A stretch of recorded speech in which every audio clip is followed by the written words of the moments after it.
G'day guys, my name's Luke Dante, and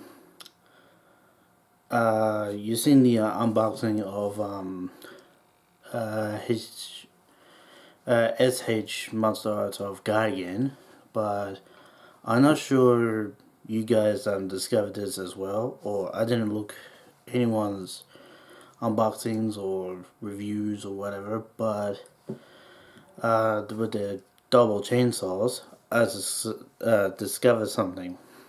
They say the blades on this doesn't move. Guess what? It does. What you have to do, you just have to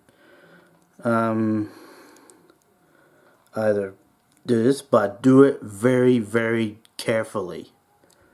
So what you do, hold it down and just move it, just like that.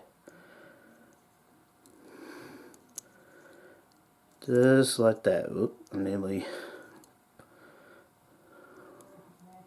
Alright, so that's what you have to do. Alright, so, yep, so I'm not sure I'm the only one discovered this, but yeah. So, just letting everyone know about that. Just give a big shout out to this, if you have one.